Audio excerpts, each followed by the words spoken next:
quick. All right, we now are officially live. There we go. I'm just seeing the live notification. Welcome in everybody to the Be On Air Forum.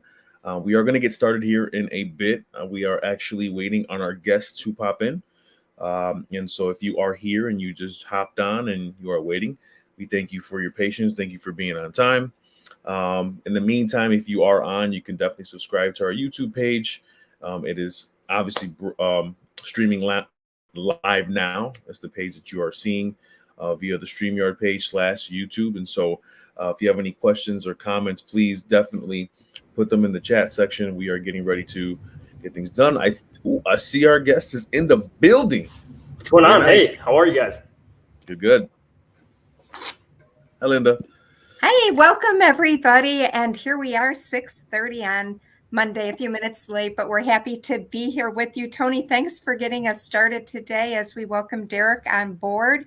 For those of you who are joining us for the first time, you have joined us on the Be On Air Forum, which is our bi-monthly forum that we bring to you from the Be On Air network of media schools, which includes Ohio Media School, Illinois Media School, Colorado Media School, and Miami Media School. This initiative is brought to you by Career Services. I am the National Employer Representative for the Be On Air Network of Media Schools. Pardon me. My name is Linda Lejeski, and I live in Cleveland, Ohio. And as we start to see summer fade away, it certainly is fun to have an evening to talk sports and talk about interviewing. For those of you who may have not been with us before, we love to bring our industry pros together to connect our students, our alumni, and our extended network with the pros so that you can ask questions, get to know more about the things that you would like to be doing in the industry, and have that opportunity to build your network. So we invite you to listen along over the next hour. There will be a Q&A session. Tony is going to pause at a couple different points. You'll have a chance to put your questions in the chat, and we will monitor that and bring those questions up as we move through the hour. So without further ado, what I would love to do is introduce our two guests. I'm so excited tonight to bring to you two Illinois Media School, Illinois Center for Broadcasting alumni, and that is our special guest, Derek Spallone, and our moderator, Tony Lopez. Tony's done a great job. Oh, did we lose her? For a second, yeah. We would lose her when she's complimenting me. I was going to say, I think it was going to be a good one, too. I was on the verge of it, man. But I'm back. There she goes. Listen, when it's my turn to introduce my guests, I always make it back to stage because it's my absolute favorite thing to do. Okay, so I got cut off, but I'm back. And let's go to Derek. Derek, who is our alumni from Illinois Center for Broadcasting. He enrolled in school right after high school. So he's one of our guys that decided this was his passion. He wanted to get training, and on board he came. And in a very short period of time, Derek has grown a beautiful career, which we're going to talk about today. He is a past guest on the forum, and he's such a good friend to our campus, coming on campus to talk with our students and our alumni and really share some advice on how they can grow and how you can get better at the things that you really want to be doing. Derek is a social media manager for Wilson Sporting Goods Company. He also is the owner of his own entity, Spallone Sports, in which he is a storyteller, which is really one of my favorite things to do as well. He's going to talk to you about some of the great interviews that he's landed along the way and how you can get very successful in that same area. We all know that if you're not talking about it, it didn't happen. So Derek's going to share some of those stories with you. And of course, we have our Tony Lopez, who is our own beloved instructor at Illinois Media School. He is a co-host of his podcast, The Parley. He is just a terrific guy. He's an on-air guy, and he's always there to help his students to grow. And together, these two guys are going to be dynamite. I know they're going to be sharing lots of pearls of wisdom. So enjoy yourself, add some notes, go into the chat, and I look forward to joining a little bit later. But for now, Tony and Derek, the stage is yours. Thank you, Linda. Appreciate it. As always, you are awesome with your intros. And don't worry, I'm not going to be sad. And she popped out of mine. We always love Linda. We give a big shout out to Linda, by the way, who on bi-weekly puts these together. She does also care about the students. She's not praised enough, in my opinion. And so on the forum, on her forum, I want to give her a shout out because she definitely gets these together and does this for the students, right? This is all for student consumption and to get motivated and to go out there and live their dreams. So shout out to you, Linda. But with that said, we have a special guest in the building today. A personal favorite of mine, actually a buddy of mine. We've played ball together on a personal level, right? We graduated from the same school, of course, and we've definitely communicated and networked in many different ways. Derek Spallone, as Linda said, has since graduating from the Illinois Center for Broadcasting at the time.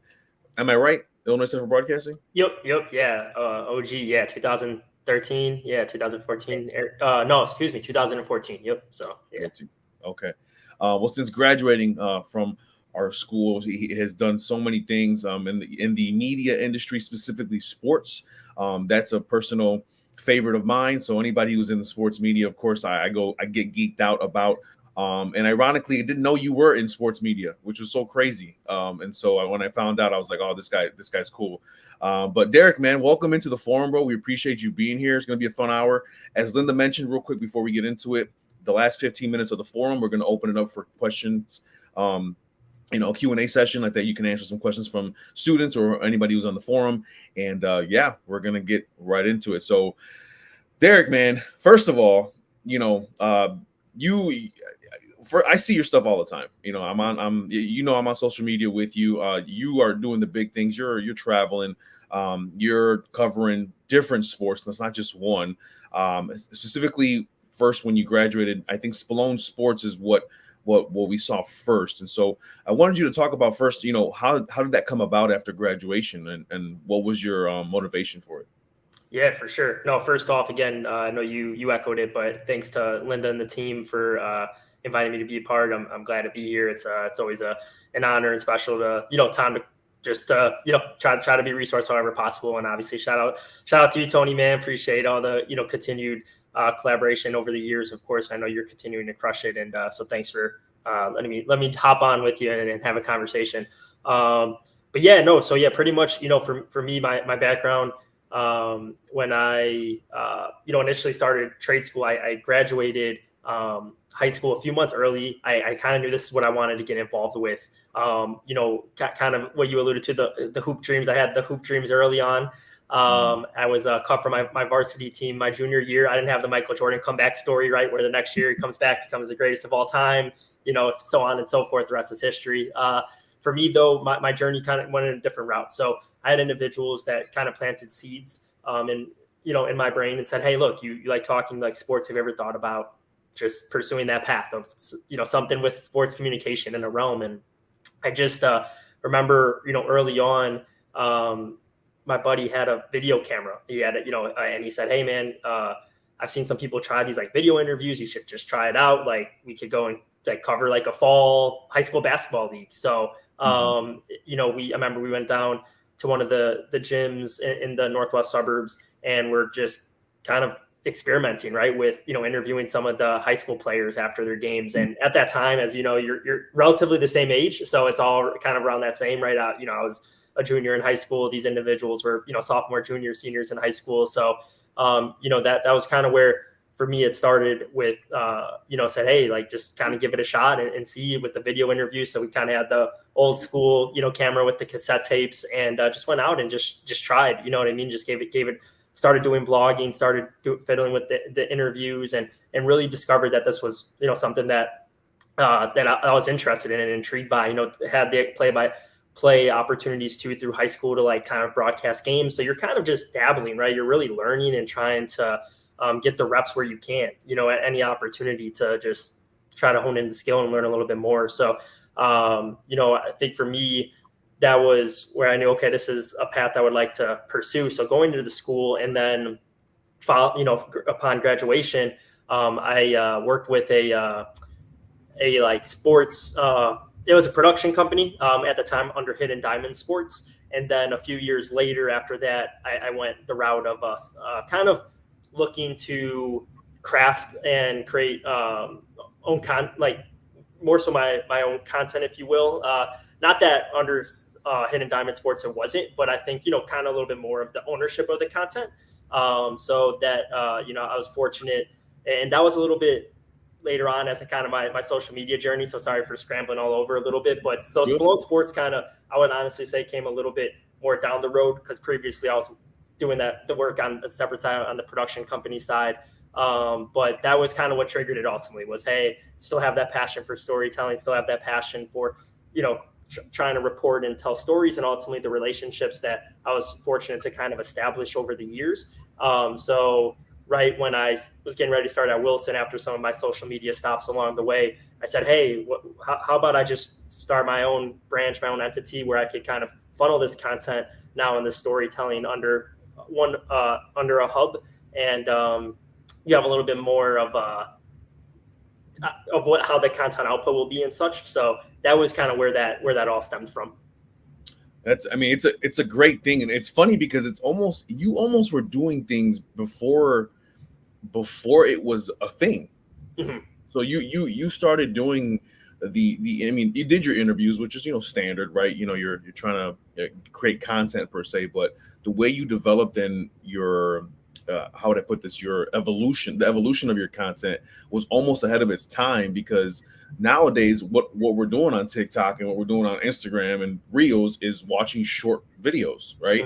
Mm-hmm. And so when you talk about your short stories or your storytelling portion, and the videos that I see, I remember you doing that back then, even almost pre-COVID, and now it's a hit. It's the thing that gets you the impressions. It's the thing that gets you, get you the views and the likes and the follows. And so you hit a niche that really worked out for you. And now I know you can attest to it. 2024. I mean, that's what it is now, right? It's exactly what you're doing. Yeah, no, it's man, it's crazy to think back, right? And I'm sure you can attest to it when you think back on your journey, just how grateful, it's a blessing, right? To just kind of see the evolution of but at the same time, I think it was unique because a lot of those times early on when, I had those opportunities to, conduct my dream interview with Derrick Rose or cover USA basketball for the first time, like these things that were a little bit early on, was right around the time where social media started kind of coming up and developing. So it was still kind of like a brand new world, right? An ecosystem, and it's always evolving, as you literally just attested to. And now kind of working in the industry and that social media space and being involved in that world for, 6+ years, I've seen, you see all the kind of different trends and the different platforms and the different hubs that come about. And how people utilize those tools, and I do think it's so essential, especially when you're building your own personal brand. But I think there's just so it's so I think now more than ever, right, where you can be a literal multimedia journalist by providing analysis on your TikTok videos, right? Providing, hey, this is the game to watch this week in the NFL, right? Like these clips that could also go on Reels and can go on YouTube Shorts, and now they're so universal. Where I think before, right, it was very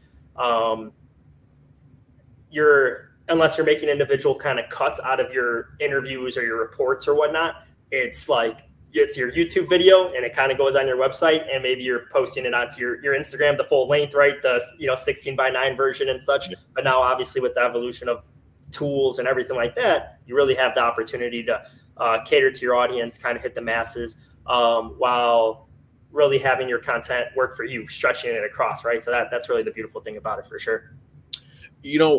Derrick, one of the biggest things that we preach here, right, is the word networking. And so when you first started Spallone Sports and you were getting you did the interview, I never forget your interview, Derrick Rose. Yeah. And you started going in there. How did you get the word out about your brand?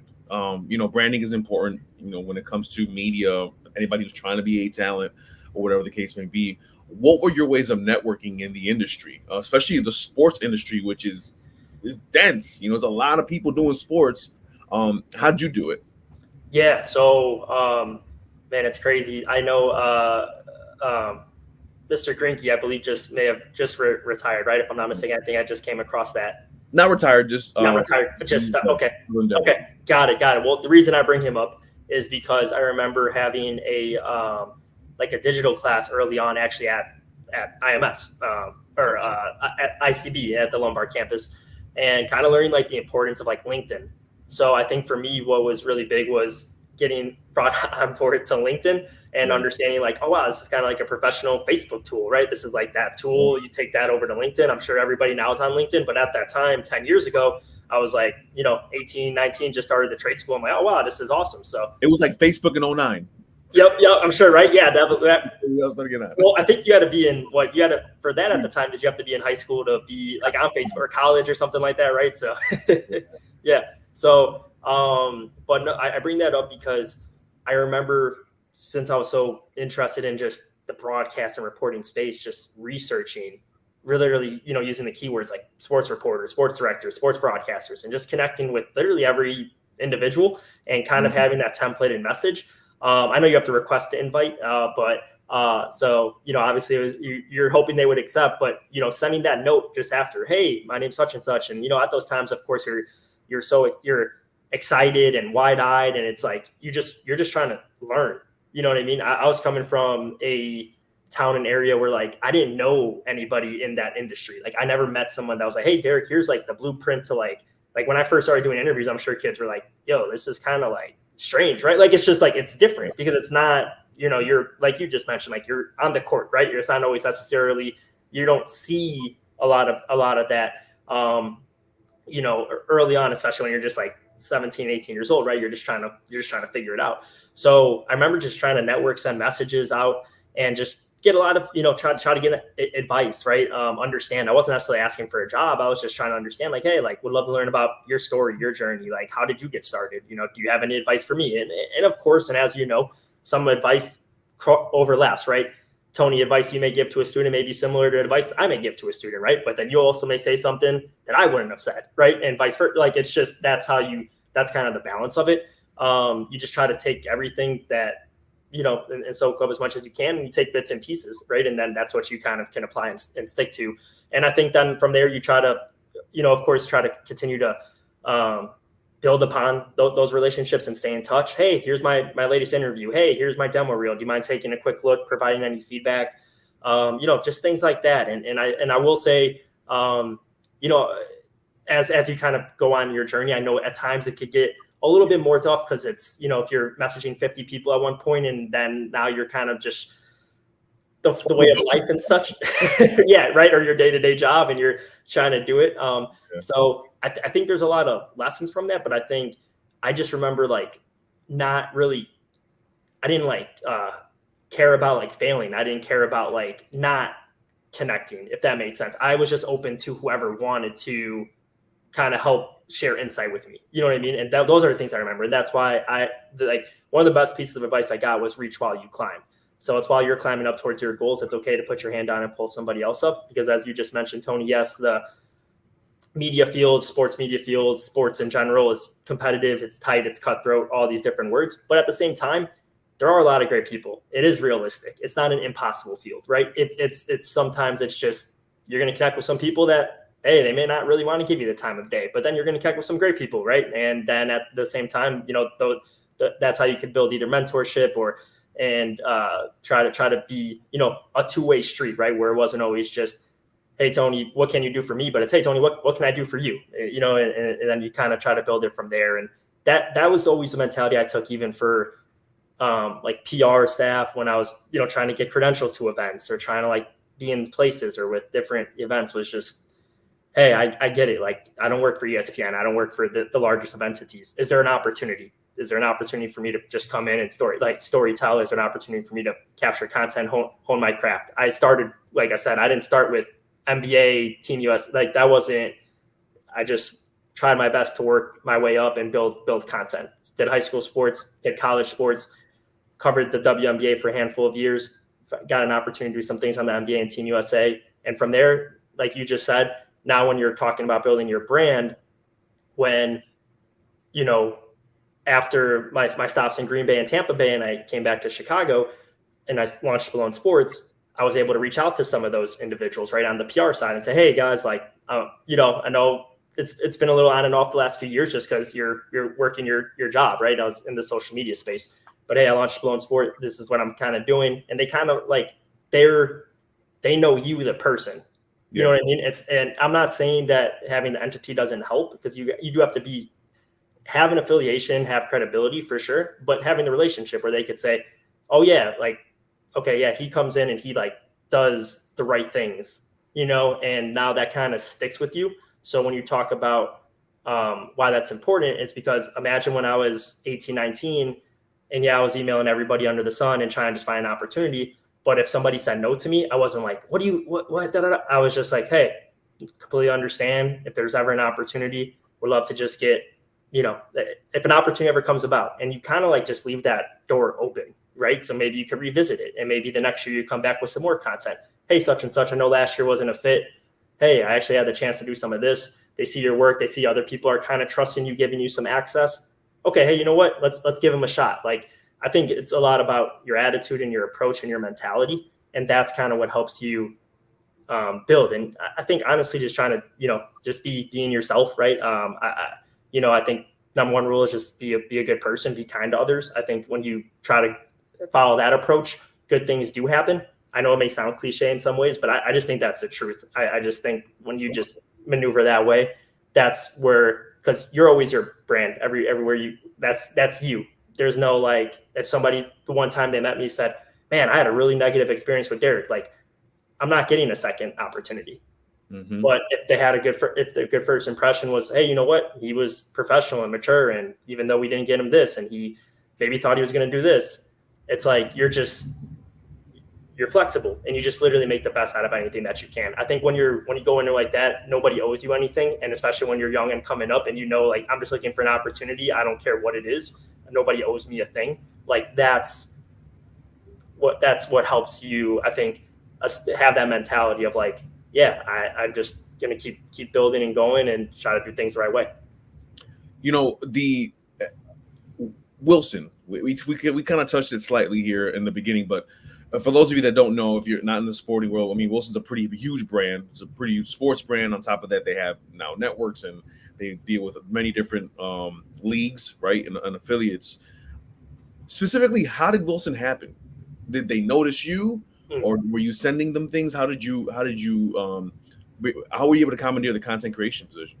Yeah, for sure. So what I used to do in the breaks during the seasons. So for example, an NBA offseason, NFL offseason, before heading into those seasons, I used to research the staff directories for every single team. And I would look up who was their social media director, who was their broadcast manager. And I would literally just send a note. Hey, the 2019 season's around the corner. My name's Derek, like that type of thing. Hey, here's my material. If there's an opportunity, would love to connect further. Right? You was hustling, my boy. You were hustling. you just try. It's crazy to say, like, think back on those things, but like, as I'm saying, like, I remember those times, right? I was either doing it from like the basement or like at the library. Like, you're just kind of in, how it is when you're in your zone, and you could kind of just like, because at the same time, I think I didn't get my first break till 4-ish years after college. So I think that's just like the reality of like, when I was very fortunate, very thankful for the opportunities. But when I say break, I mean like somebody's kind of paying you to say, hey, come and do this for us, and be that person, right? And I think those are things that you gotta work towards. And so I think for me, it was like just reaching out, and that was what first opened it for me, was just doing that. Of course, staying tuned with kind of job boards, and then when my with Wilson specifically, I saw a job they had open after I was in Green Bay. I was a social media intern in Green Bay in the 2018 season, and they had an opening. And at this time, I wasn't really, I was in Tampa Bay and then Green Bay, so I'm from the Chicagoland area. But I was just looking for opportunities to, hey, is there an opportunity, full-time job in sports? Is there that, opportunity? And Wilson had an opening I saw, and they were hiring for believe it or not, this is 2019, they were hiring for a social media position for they've never had that. Like, they never had, this is like, I'm not trying to say, I'm one of a kind by any means, but I'm saying the role itself was right. It was like, this is a brand, like, this is 2019. So again, when you just talked about Tony, where we talked about social media and evolution, a big brand like Wilson, it's even right. It's different for everybody. But they said, hey, you know what? We need to load up social media because we see the direction these things are heading in. So they had like marketing staff and teams doing the social media. So there was still like activity on like the Instagram and stuff prior to me being there. But as you, and I'm sure other individuals on this call, it's also like a job, right? Like social media is like, you need to, you got to be really committed to it. Yeah, right. There's something to it, right? And I think especially for a brand with just different storytelling, strategy, product, the whole nine. So at that time, Wilson was hiring within their team sports division. So Wilson is broken down into several different business sectors. So it's like the brand, it's like tennis, which is under like racket, and then they had baseball, golf, and then they had team sports, which is, as you probably assume, sports that are, you know, under the team umbrella. So volleyball, football, basketball, and soccer.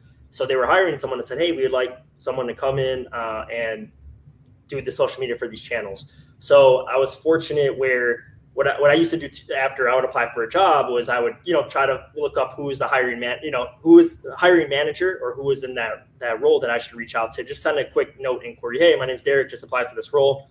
You know, if opportunity, like, would love to connect further. You know, you think my background fits, and it was definitely a small world because the individual that ended up hiring me is no longer at Wilson, but great guy. But he was a Packers fan. So I think when my resume, they saw, oh, wow, yeah, Packers, we're going to at least give this guy the time of day, right? At least give him a conversation type of thing. So it was, you know, from there was just got fortunate, had the chance where they, you know, extended me that offer in February. My internship in Green Bay, I was supposed to be there for a year. I ended up being there for about 6-7 months. But then I had a chance to return home to Chicago, and you know, that was, yeah, they were like just looking for someone to run those channels, right? So Instagram, Twitter, Facebook, because this is pre-TikTok. Now we have the TikTok, but so at those times, and they just said like, hey, we want someone to, you know, kind of do that day to day, right? So content management, strategy, building out a content calendar, work cross-functionally with the marketing leads and the different business units as needed. And ultimately you're trying to tell the story for a product that the ball doesn't speak, right? But at the same time, there's a lot of memories that we may feel. So like you mentioned, Tony, we talked about basketball, Evolution basketball, right? It's a Wilson Evolution. You may think, oh man, what's my memory with the Wilson Evolution basketball? Or this was the first basketball I got as a gift when I was a kid. Or, you know, this is the basketball I hit the game-winning shot with. Like, you feel a connection to the product. So yes, that ball doesn't speak, but now you're in charge of providing a tone for this ball and product that someone already feels a type of connection to. So can you help kind of bridge that gap, right? So that's how the Wilson front came about. Was right when I was in Green Bay. They were looking for that role, and it kind of was, you know, just fortunate that that the opportunity came about to, you know, to join the team, and it's been a good 5 years since then. So very thankful for that. And we all know I'm sure you've met Tom Hanks, and you were able to meet the cast. See, that was the crazy part. I heard that the Wilson, like the Castaway stuff, like when I started there, and I remember thinking, like, I remember hearing about it, and then when I started, like, people started like telling me that when I told them I worked at Wilson, I was like, I got to do like a little bit more now, like research into it. And that again, when you talk about even sports, like, I had a good background with football and basketball. I didn't know a whole ton about volleyball. So now you're also in charge of storytelling about volleyball. So like you said, like, now you have to go and kind of like learn, right? You're learning. So you're going through the community, you're engaging and stuff like that. But now you're understanding, like, okay, yeah, why do people say that, right? Like, why is that, you know? Or then you're trying to understand, like, okay, how do you talk about, you know, different verbiage per sports, right? So volleyball terminology and game action, like, you have to still sound like you're speaking for the brand, right? So you have to sound credible in what you're saying. I can't say, you know, game if it's match, you know what I'm saying? Or it's like just different words like that. So there's just different things where you know, come along. So no, but yeah, the Wilson part was definitely for the Castaway, Wilson, Tom Hanks part was definitely a good for a good chunk of time. So it definitely educated me too. Have you met Tom? No, I haven't. Met Tom? No, okay. nope. Okay. Yeah. Just one of those. Sorry to disappoint. No, it's okay. It's all right, man. It's Derek Spallone, bro. It doesn't matter. No, you're good. You're good. When it comes to, the biggest thing when we talk about these forums and just in general on campus and the students and so forth, a lot of the industry can be intimidating. We're not even talking only sports, entertainment, whatever industry it is that media is involved in, from news, politics, whatever. It's everything's pretty intimidating, especially when you start. So I can imagine, yourself when you were doing Stone Sports first, and then obviously into Wilson, the intimidation factor that you face when you saw other colleagues or just other professionals in the industry. I'll relate to you in one way. When I was working at Comcast Sportsnet here in Chicago, when Derrick Rose and the Bulls were done, we're waiting for them to get out the shower in the locker room, right? Like that we can go get the interviews. And I'll never forget the feeling of, I have a mic in my hand, but I got NBC, CBS, ABC, GN, and Fox News in front of me, getting what we like to call gaining their territory, because as soon as the doors open, they're going straight to one person, and that's D Rose. Mm-hmm. And so I remember being so intimidated by that. It took me about 3-4 games to realize I need to step up and get my spot. So how did you handle the intimidation factor on your end of things? Because I'm sure you're on the field with media members all over the place, and you got to get your content. How do you go about it? Yeah, man. For sure. No, I love that story too, man. I visualized it as you were saying it, because completely understand like that perspective on it for sure. And yeah, I would say, man, it's early on too, when I was first, like fresh out of school, and I was covering kind of games for the first time. It was one of those things where I was looking to. It's crazy because you almost kind of have like a tunnel vision type of mentality, I think, which is like, not that you don't understand who may also be in the spaces, but like I said, at that time too, I was more so doing a lot more kind of college and WNBA really before what the WNBA has evolved into, but there was still that extreme talent level back then. So the opportunities to like do interviews and gain reps and all of that was very like you were able to do a little bit more of the kind of one-on-ones and the conversations, and not really have to fight for ground in like media scrums, right, or kind of pressers and such. So I think a lot more of that, I would almost say, was I always thought about it like I wasn't always so concerned about, and maybe it's because I was trying to like network with those media, right? Like the media, like I just kind of was like, we're all kind of doing, like you just kind of feel, hey, I'm here to do my job and they're here to do their job, but I would love to have their job one day, right? Like that type of thing, right? And that goal. But I think for me, it was more like with the athletes, because so it almost switched then, where I would practice kind of forward and back, like the interview questions or just thinking. So I would have it so memorized, because I was so nervous about not making a mistake and not messing up that, you just wanted it to be perfect, which isn't an obtainable attribute. But when you're 19, 20 years old and you're thinking like, oh, I need like I'm already being looked at, right, a little differently because I'm a little younger. I don't have facial hair. I don't have this. I don't have, right. Like it's kind of all these perspectives. But now you're like, but if I can make my questions feel impactful, if I could tell the best story that I can, if I can make the most out of this opportunity, who knows where that could lead to. So I think that was the thing, especially like just early on, like it's like covering those sports and then having the chance to, cover USA basketball and sit with Derek and sit with Steph, like sitting with those guys was always, it was a confidence booster, because it made you feel like, wow, like I can do this. It made you feel good. Like, I can do this. But the thing was, I was so focused on just trying to memorize these questions that when I would watch it back for the first time, I was like, that was almost like the first time I was a part of it, when it shouldn't have been like that. What I mean by that is, if I was having like a conversation, like the conversation you and I are having, where I'm listening to what you're saying, I'm responding to what you're saying, I'm building off of what you're saying, and vice versa, versus at those times, you're asking questions, they're responding, they're maybe saying something very thoughtful, but in that moment, you're focused on question number 2. not building off of question one, because right. So it's the nature of it, right? And that's kind of what, and that's a lot of life lessons and things in general in that term. Again, like I said, obviously no regrets, very thankful, but those are things you can look back on and say, oh yeah, that's where growth happens, where you can say, oh yeah, this is what I need to work on when you're talking about being in that industry or in different aspects. So I think for the most part, it was, like I said, man, I was very fortunate to, and I think I really realized it, especially in more recent times where I've kind of seen a little bit more of the pressers and media scrum opportunities.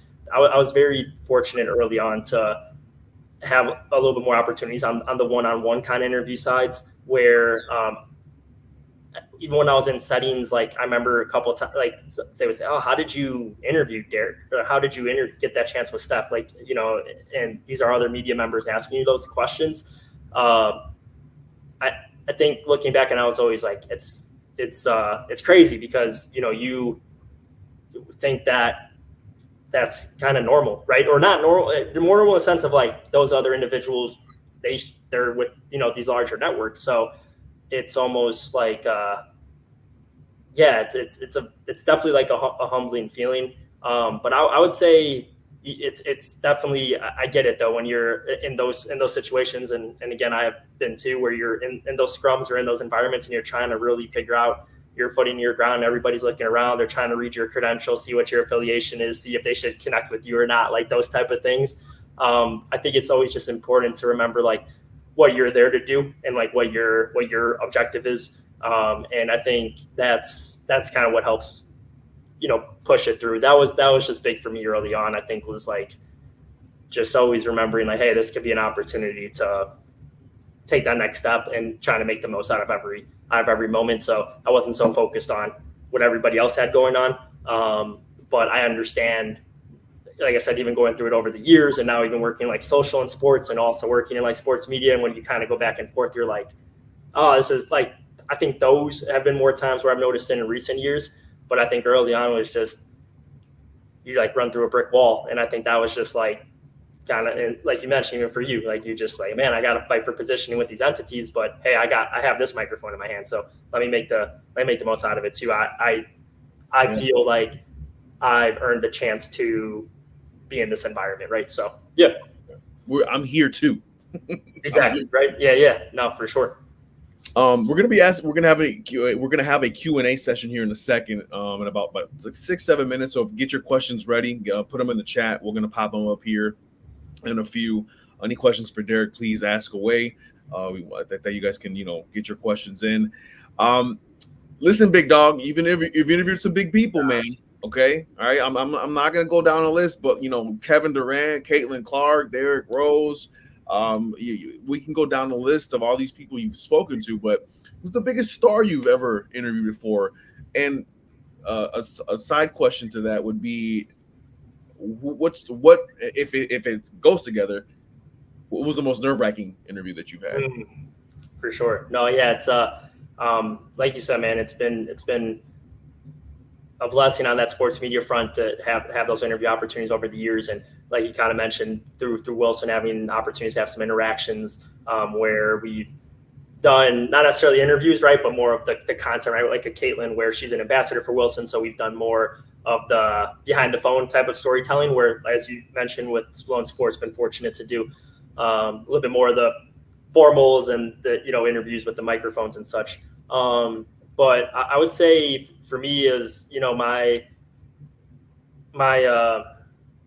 dream interview really. I mean, it was like I remember literally at Illinois Center for Broadcasting, like the first day they like ask you like what's your goals, and I was like, what's your dream? Like I remember writing down like my dream interviews to interview Derrick Rose, and it was a blessing to be able to do that, man, honestly. And I think the other thing too, you probably hear it a lot, is like you don't want to meet your people say you don't want to meet your heroes or your, like those type of things.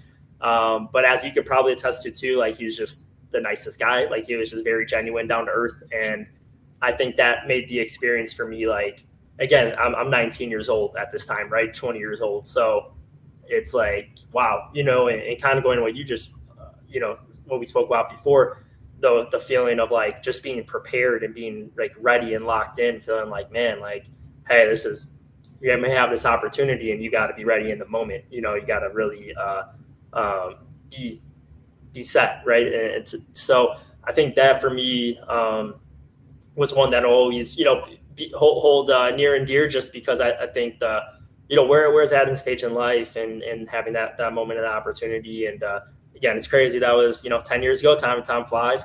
But I think that was one that really, again, helped me grow the confidence. That and Isaiah Thomas from NBA legend, like those two early on. Obviously, two Chicago guys too. I think was really big, because they gave me an opportunity at 19, 20 years old, where, like you said, I wasn't with ESPN or these major networks. So I think when somebody believes in you of that caliber, right, or what you're oh wow, like this, like that's something that I think was very, very special. So yeah, and I guess tying in from, man, from like a nerve-wracking spot. I think it's always good to have a little bit of I think early on to like have a butterflies, right? Because it means you're feeling it, right? You're rolling with it. Man, I would say yes. That's a good one too, because you did Steph too, right? Yeah. I think his was unique, because he was the reason why I think it was a little different was, so for like Steph and Derek, I was fortunate where I had the chance to like ask the day before. So I got the chance to like go to it was like part of like a 2-3 day mini camp. So I had the chance for Steph specifically, and this was, fresh off of, obviously he was in the league for a handful of years before then, but it's 2015. So he's fresh off his first title, MVP, right? He just literally skyrocketed into the Steph Curry we all now know. Yeah. But even just, you could tell from like just his demeanor, like how humble and he was, but having the chance to just like briefly connect with his team there and say, hey, is there an opportunity? And like him to kind of be open to it, and the next day to like do it. I think you kind of like mentally prepare versus sometimes when it's you kind of got to like just kind of roll in real time and stuff like that. So again, not that you don't still feel nervous, because obviously the moment's the moment and anything can happen in that moment. But I think it's more of those like, okay, hey, you're going to sit, you at least have the green light to sit. So you extra memorize all your questions and try to remember and be ready for the conversation. But yeah, I would say it's yeah. So I think nerve wise, it was, man, probably just more just always feeling a little bit of butterflies before for a lot of those interviews. And literally when the camera turns on, you just try to like lock in. I remember like the Dwayne Wade one, feeling a little bit of that, like at his camp and stuff, just because those are long days too, where you're like, how will somebody react to you? You know what I mean? Like those type of things. So I think, some of those moments where it was like, all right, like, hey, and then you just need to kind of, again, sometimes you get that eye of like, oh, this guy's going to talk to me. So let's see what he's kind of about. What's he going to ask, and then you try to show up and do your part. So, yeah.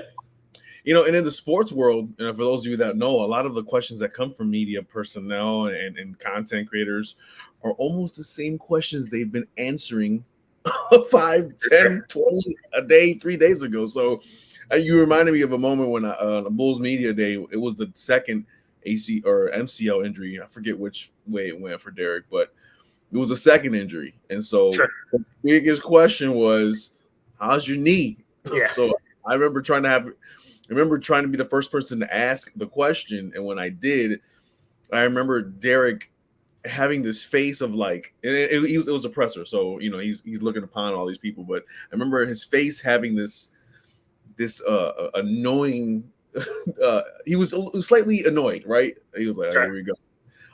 But you have to do the job, right? You mentioned yourself, you gotta do your job. And regardless if they've been answering the same question over and over, you have to do it. Now, there's obviously discrepancy that needs to be used. And I'm sure you've used it before. If you don't want to ask a certain question due to some other reasons, but it's not an easy thing to do, and especially in sports media.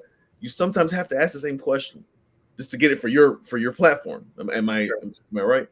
No, I definitely hear what you mean, man. It's I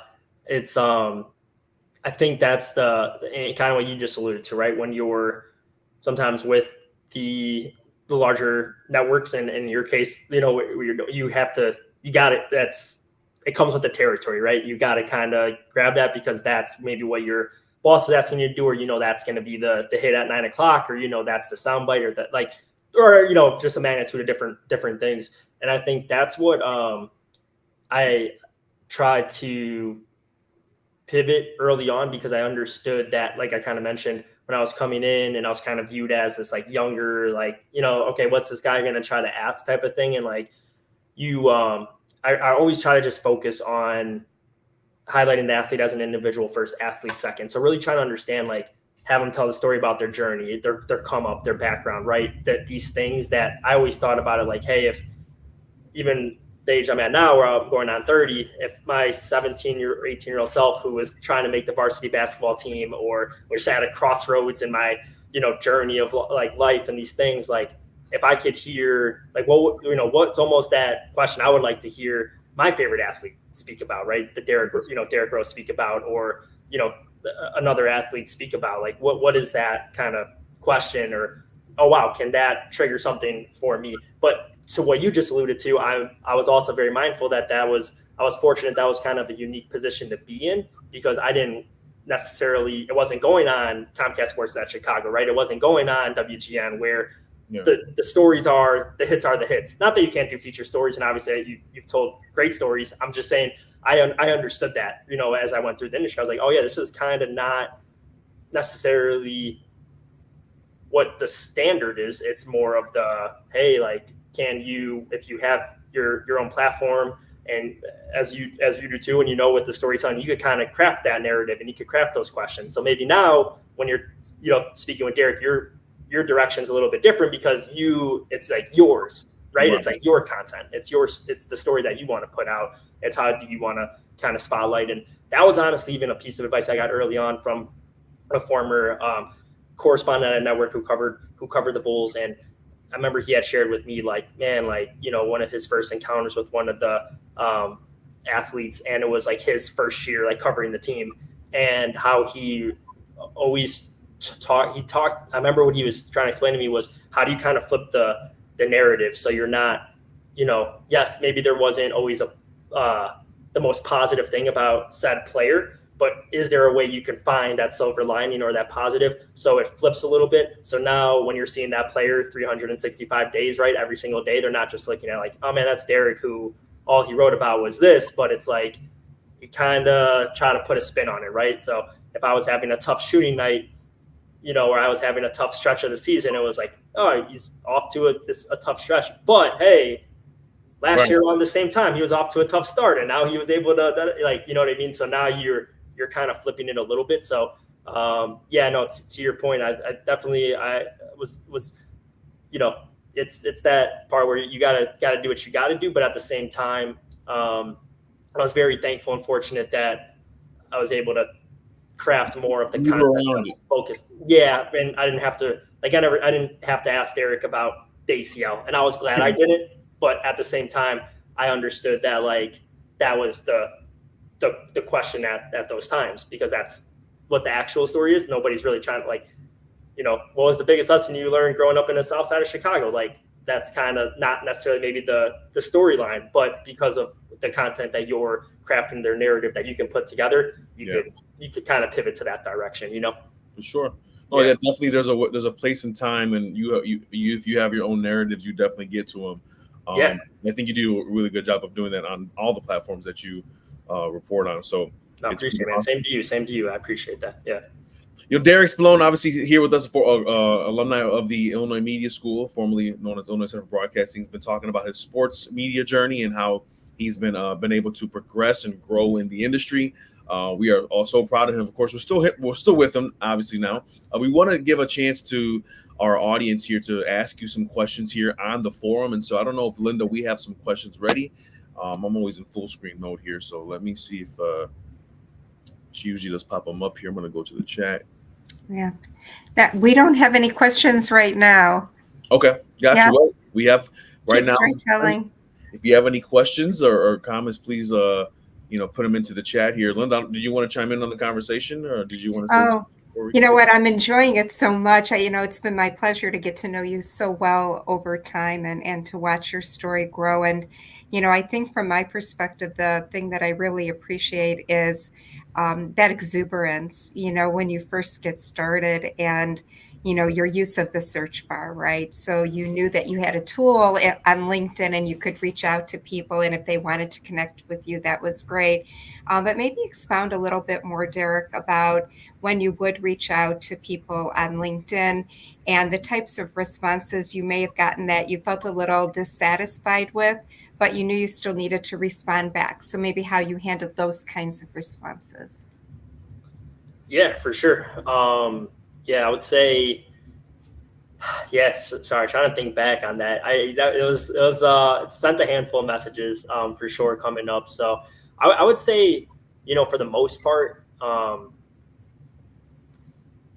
don't think I ever really took anything too much to heart, if that sounds. And again, I think what I'm kind of coming from, and this is even something I've literally talked with my fiance about, was like kind of your mentality and your perspective on things. Like I said, really early on like that, like it was almost like a different switch where when you get a little older, right? And as we can all attest to, you kind of a little bit more strategic with how you go about what you're going about in your day to day and your job. Like you think through things. You're maybe not necessarily you're less willing to take chances in certain things, but you kind of understand the magnitude of what those actions can lead to. And I think when I was younger, it was literally like, let's just go for it, like just go. And I think for me, reaching out to a lot of those professionals was literally just me trying to learn and trying to get insight. So when I didn't get responses, or when I got a response that was maybe like, hey, like, this isn't necessarily my expertise, but like it was always, I can honestly, and thankful when I think back on it, I never got anybody that was really like, I don't want to speak with you. If they didn't want to speak, I just want to get a response, which was again fine, because I was more pleased and focused on the 5 or 6 responses that I got to engage there, and I was just looking to learn and to ultimately get additional education from on top of what I was learning at school. Because I do remember, first day, my instructor, Wendell Ray, he said, hey, you're going to learn so much in school. It's what you apply in the real world that's really going to separate you. And for some reason, that just really always stuck with me. And I think that's why I was just so focused on just trying to find opportunity and such. So I think I know I mentioned a little bit in terms of like rejection, just with kind of reaching, I just knew that was part of it. I think when I didn't really take it personally. I always try to just handle it with the professional response, or handle it in the nicest way, and just understand. And I actually do remember a time where I reached out about an event. They told me, hey, I'm sorry that it's not open for media. I said, hey, I completely understand. Just looking for an opportunity if it comes about. They said, hey, they actually responded back to me and said, hey, you actually handled that really well. You could come to this event. Oh, wow. So it was like, yeah. So it's just, again, like I remember those things. And again, that was early on. And it's just, I think it's how you just kind of respond and approach to everything, but always giving a response, I think, is the biggest thing I'll just say. Because even as we can all probably test to in the professional world, you tell somebody, hey, this may not be a fit. We might not be going this way. And they might just, no response. And you could kind of tell just from that, that's sometimes, like, no message is also a message sometimes. So I think it's also important to just say, hey, thanks a lot if there's ever an opportunity down the road. Like, just being gracious and kind, because at the same time, there's those opportunities are going to come back around. So yeah, I would say that was a thing early. I was fortunate where I didn't necessarily get told like, hey, I won't speak with you. I just wouldn't get a response. But then I was happy with the responses that I was getting, and I was excited to have those conversations and to gain insight. So I was more focused on that versus the why it didn't. But of course, with adversity and anything else, you learn a lot from there, and it's how you also handle it. But I think as LinkedIn specifically and kind of the outreach, it was more just I was more excited to have the conversations with the people who were willing to kind of converse with me. That's excellent. And I think honestly, you can only handle so much at a time, right? So to focus on the things you weren't receiving wouldn't make much sense for you, right? For sure. Yeah. And you're so personable. I do see that a question has popped up over here, gentlemen. I see, how hard was it to get into this opportunity and how long did you wait? That comes from Jack Schultz. Cool. No, great question, Jack. Ben, so yeah, I think, that's your dreams and your goals. I think especially when you're coming up and coming in, you may have certain dreams and aspirations. I think for me, I remember like leaving trade school and really thinking like I would love to work for a television station and a network as a sports reporter, and that hasn't happened. But I think along the way, I was very thankful that I had a lot of different opportunities and experiences that I felt like this was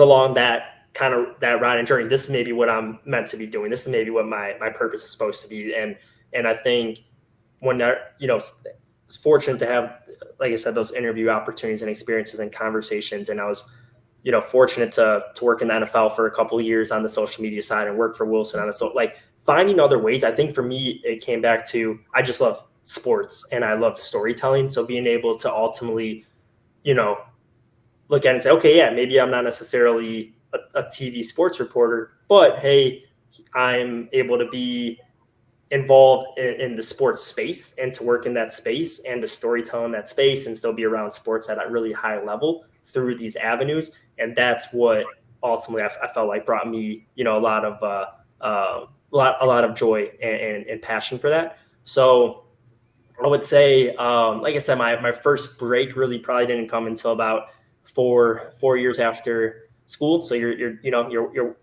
working your hustle. You're trying to do what you got to do. I was working at Buffalo Wild Wings for a handful of years, just grinding, doing what I had to do, and then you fund the dream. You stay active, right? You got to ultimately get your reps in. You can't just kind of sit on the couch for a year while you're working and not get any of your reps. You got this. That's still where you're in grind mode and you're feeling like you're working towards that full-time job and that opportunity. And it's that mentality that just like, hey, tomorrow could be that day. Tomorrow can be that day. Any day. Like there was this famous thing from, I remember quote, I should say, from J. Cole in one of his interviews. And he just said like, man, like I just used to tell myself like every day, like that day was going to come. And then I think he said it was 2 or 3 years, but like then he signed with Rock Nation and the rest was, with The Rock, with Jay-Z, and the rest was kind of history. Like, and again, it's different industries, different paths, but they all, it's just a different kind of story, elements of it. So, yeah, I would say about 4 years. And I'm not going to sugarcoat it. I think like it's tough, but like I said, it's not impossible. It's not. I believe that when you have faith, try to do things the right way. You're a good person. You put the work in. You're willing to do what you got to do till you can do what you want to do, type of thing.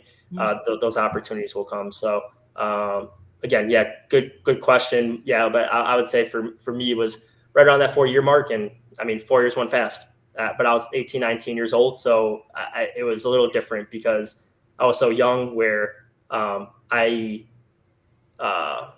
think I wasn't so focused on like, hey, why isn't it happening?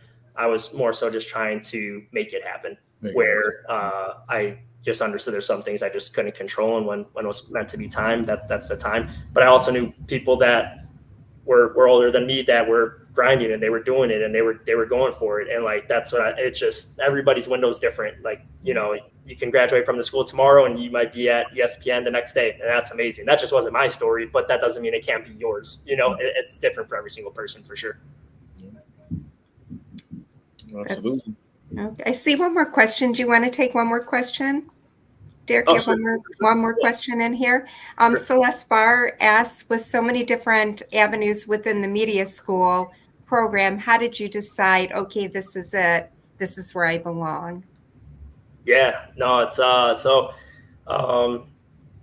think just getting there on that first day and being in a classroom in a school that just everybody was like, you had the podcast rooms, right? You had like the TV studio, you had the rental rooms for the cameras, you had like computer area rooms, like just this feeling of like, wow, like here's a chance to really like immerse yourself and to just learn. And it kind of feels like home in that sense, where you can get all your reps and you can take this equipment and you can take it out into the real world, and you can, reach out to your resources to try to get those opportunities. I know even like it was a little different because the internships, you kind of had to do a little bit more, like, the career services would give you the recommendations, but there wasn't like broadcast the Chicago Dogs and broadcast the Kane County Cougar. Like, and I know now there's a lot of those opportunities through the school, which is amazing. So it's I think it's what you really make out of it. But I knew for me, like when I left high school early, and I kind of told my parents, hey, this is the avenue I want to go. And they kind of gave me their blessing and supported, because I wasn't looking for the 4-year bachelor degree. That just wasn't for me. That's not to say that's not for everybody else. I also had classmates who did the 4-year, came to trade school, honed their skills, and now, they're in the different positions that they're in. So it's different for everybody, or vice versa. You go to trade school and then you go to the 4-year after.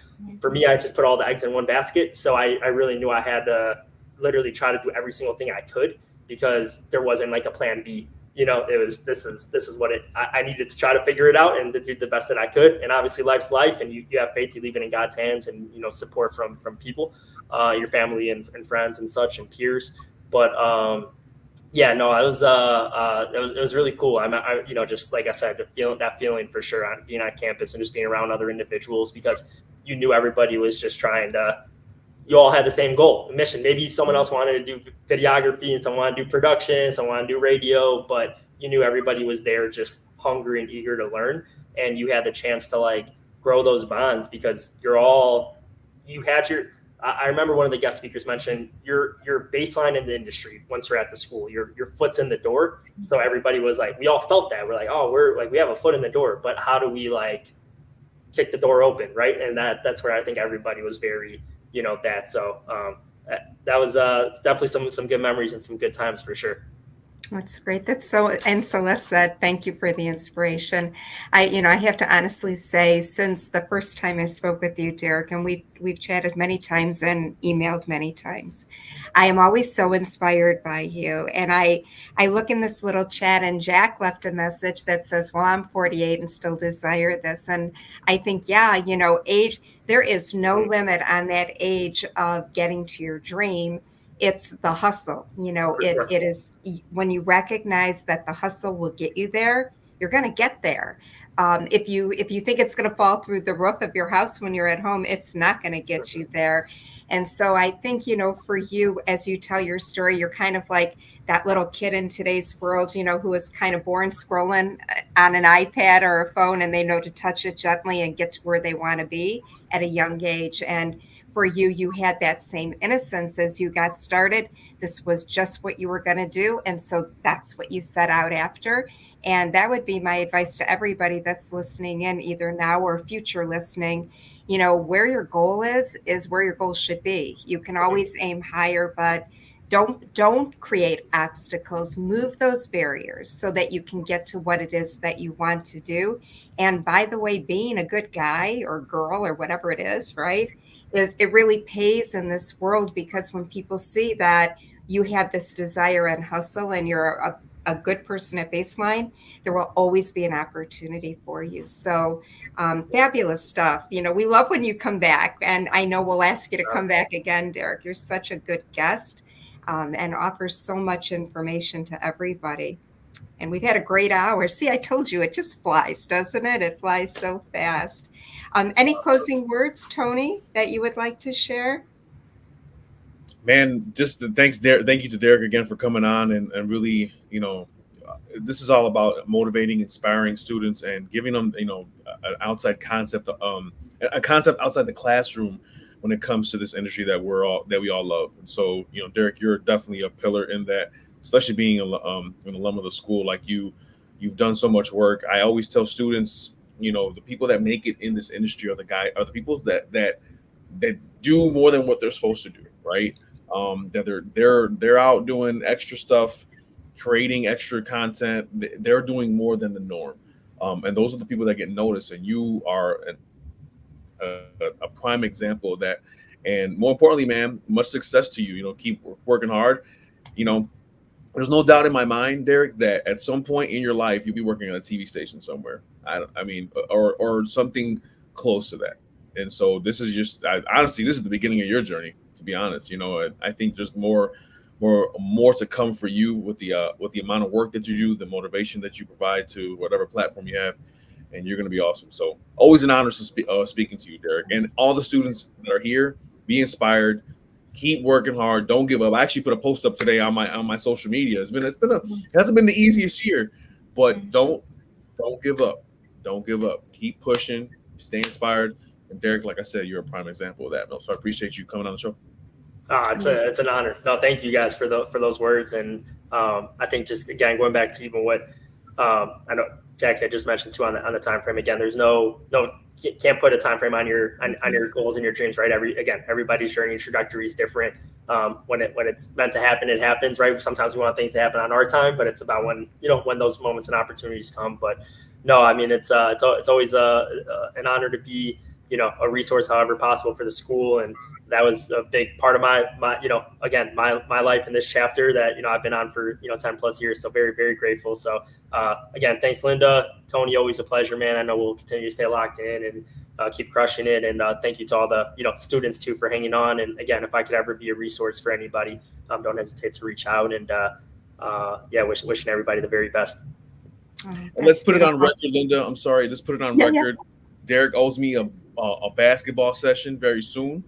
Okay. That is accurate. He's accurate. It's accurate. The good news is you can do. These are two basketball guys. You can it's obtainable. You're in the same city, so it's a beautiful thing. Okay, I'm going to hold you to it, and then I want to cover it on social media, so that'll be mine. We'll hold it to that too. No, that sounds good, but we'll make sure we got to make that happen for sure. So.